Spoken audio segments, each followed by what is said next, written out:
ओम श्री गुरुवे नमः। शक्ति का केंद्र बने शक्तिपीठ। देव संस्कृति, जिसे हम भारतीय संस्कृति या वैदिक संस्कृति के नाम से जानते रहे हैं, उसकी परंपरा रही है कि हमने हमारे तीर्थ स्थलों को सदा धर्म चेतना के जनजागरण केंद्र के रूप में प्रतिष्ठित एवं परिभाषित किया। इसी को ध्यान में रखते हुए पुराणों में तीर्थ स्थानों के महात्म्य के विषय में अनेकानेक आख्यान पढ़ने को मिलते हैं, ताकि उनसे प्रेरणा प्राप्त कर जन सामान्य उनके दर्शन के लिए, उनके भ्रमण के लिए, उनसे ऊर्जा प्राप्त करने के लिए तीर्थ यात्रा का क्रम अपने दैनंदिन जीवन में समाविष्ट कर सके। इन तीर्थ स्थलों पर जाने पहुंचने का उद्देश्य समय के साथ शिथिल पड़ जाने वाली धर्म भावना से स्वयं को अनुप्राणित करना था। मात्र पर्यटन जैसे सत ही उद्देश्य के लिए इसके महात्म्य का प्रस्तुतिकरण ऋषियों का उद्देश्य कभी नहीं रहा। भारत भूमि के हर क्षेत्र, हर अंचल में ऐसे जीवंत तीर्थों की स्थापना ऋषि मंडल द्वारा की गई थी, जहां जाने वाले तीर्थयात्री मार्ग में जन जन के संपर्क साधते, वहां की आस्थाओं परंपराओं से परिचित होते हुए पहुंचते थे। इसी माध्यम से समाज में घर परिवारों में सत्प्रवृत्तियों से युक्त वातावरण का निर्मित करना तीर्थ यात्राओं का एक मुख्य उद्देश्य कहा जा सकता है। इन दिनों के तीर्थ भी ऐसे थे, जहां पहुंचने पर तीर्थयात्री को जीवन दृष्टि व दिशा दोनों ही प्राप्त करने का सुअवसर मिलता था। उन तीर्थ स्थलों पर सदा ऐसे विद्वजन, संत, सिद्ध महात्मा, ऋषि उपस्थित रहा करते थे कि जिनका व्यक्तित्व व कृतित्व अनेकों के जीवन को सेवा साधना हेतु अभिप्रेरित करता था। उन स्थानों पर जाकर थोड़े समय के लिए रुकना भी भ्रमितों के लिए हृदय में एक ऐसी ऊर्जा का संचार करता था कि मानो रोगियों को ड्रिप चढ़ाकर एक कदम नई ऊर्जा से भर दिया गया हो। प्रकृति का सानिध्य, क्षेत्र का ऐतिहासिक महत्व इन सारे भावों को सद्गुणित करता था और इसी कारण तीर्थ आरण्यकों का भ्रमण एवं वहां रहने का लाभ सर्वगोपम बताने की परंपरा भारतीय शास्त्रों में रही है। इन सब के मूल में जिस भाव की प्रधानता कही गई है वह है आस्था। मनुष्य के जीवन पर शब्दों का प्रभाव कम, भावों का प्रभाव अधिक पड़ता है। कोई बात हृदय में भावों की गहराई तक छू जाती है तो एक ऐसी आस्थावान सभ्यता को जन्म देती है कि जिसके कारण व्यक्तियों को दुर्जन से सज्जन बनने, अपराधी से भिक्षु बनने और शैतान से संत बनने जैसी कायाकल्प की घटनाओं को स्पष्ट ही देखा जा सकता है। तीर्थों का उद्देश्य एक ऐसी धर्मपूर्ण आस्था को आगंतुकों के हृदय स्थल को आपूरित करना रहा है कि जिसके आधार पर समाज में पवित्रता से भरे वातावरण को जन्म दिया जा सके। कुंभ पर्वों से लेकर विभिन्न मासों में होने वाले पर्व, उत्सव, मेले में भी इन तीर्थ स्थलों को समकालीन समस्याओं के समाधान को प्रदान करने वाले केंद्र के रूप में स्थापित करते थे, ताकि वहां समाज के सभी लोग आकर अपनी अपनी समस्याओं के समाधानों को प्राप्त कर सके। समय समय पर अनेक महापुरुषों ने देश काल परिस्थिति के अनुसार इन परंपराओं में आवश्यक बदलाव किए, ताकि तीर्थ सेवन की परंपरा में निहित पवित्रता, दिव्यता का प्रवाह अक्षुण्ण बना रह सके। आदि शंकराचार्य की सांस्कृतिक पुनरुत्थान की यात्रा के क्रम के चारों ओर धर्मों के पुनर्जीवन को एक ऐसे ही उदाहरण के रूप में देखा जा सकता है।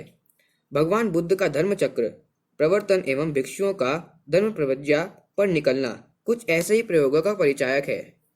चैतन्य महाप्रभु ने ब्रज क्षेत्र के अनेक वैष्णव तीर्थों का जीर्णोद्धार कराकर उनके प्रति एक नवीन धर्मकर्षण उत्पन्न किया, तो समर्थ गुरु रामदास ने महाराष्ट्र क्षेत्र के गांव-गांव में एक देवालय, मां भवानी एवं पवन पुत्र हनुमान के मंदिर की स्थापना कर क्षेत्रवासियों को एक अनुपम राष्ट्रीयता के भाव से जोड़ दिया। गुरु गोविंद सिंह ने कुछ ऐसा ही महान उपक्रम सिख तीर्थों के पुनर्जागरण के लिए किया। जैनों के तीर्थकरों ने भी यही भाव अपने पथानुयायियों में गहनता से विकसित किया।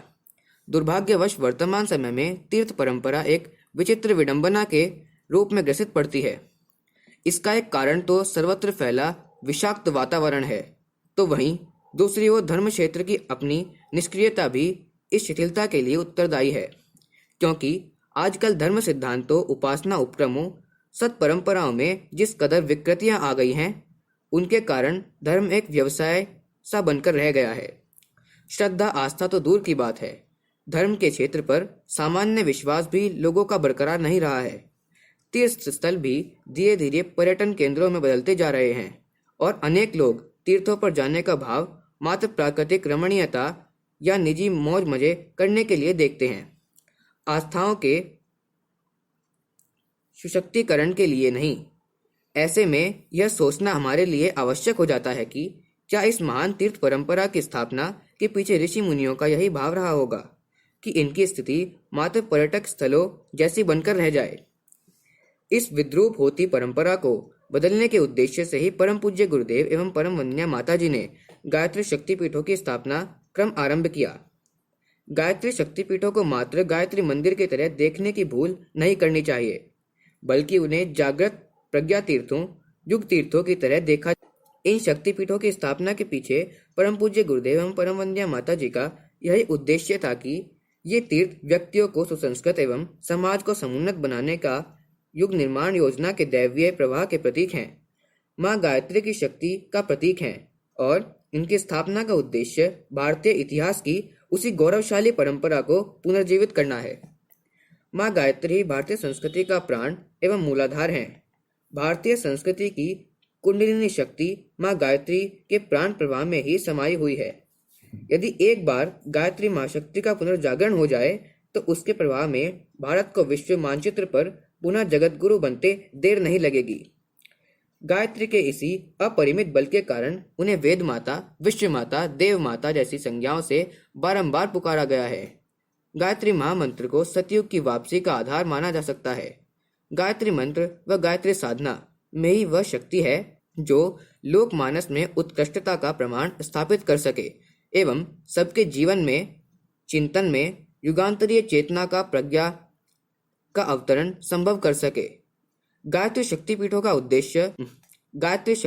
उद्देश्य उसी युग शक्ति गायत्री की गतिविधियों को व्यापक बनाना है। मात्र प्रतीक पूजा शक्तिपीठों का उद्देश्य नहीं है, बल्कि इंसानों को गढ़ने वाली कार्यशालाओं के रूप में गायत्री शक्तिपीठों को देखा जा सकता है। शक्ति संरक्षण के इस वर्ष में प्रत्येक गायत्री परिजन को इस संकल्प को और इस मजबूती के साथ लेने की आवश्यकता है कि वे उनके क्षेत्र में स्थित गायत्री शक्तिपीठों, प्रज्ञापीठों, चरण पीठों, चेतना केंद्रों को युग ऋषि, युग शक्ति, गायत्री के शक्ति केंद्र के रूप में जागृत करके रहेंगे। इन शक्तिपीठों को युग चेतना के आलोक केंद्रों के रूप में प्रतिष्ठित किया जाना ही हमारा उद्देश्य होना चाहिए।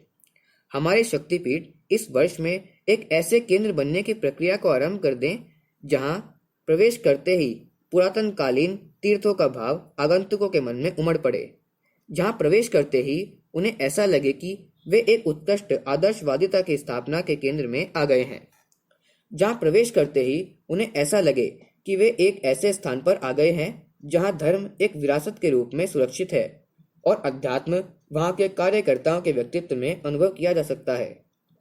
इस शक्ति संरक्षण वर्ष में हम सबको सम्मिलित प्रयास द्वारा गायत्री शक्तिपीठों को शक्ति के केंद्र में स्थापित करने की आवश्यकता है। यही ऋषि के चरणों में हमारी भावभीनी श्रद्धांजलि होगी। अखंड ज्योति, दिसंबर 2018। धन्यवाद। ओम शांति।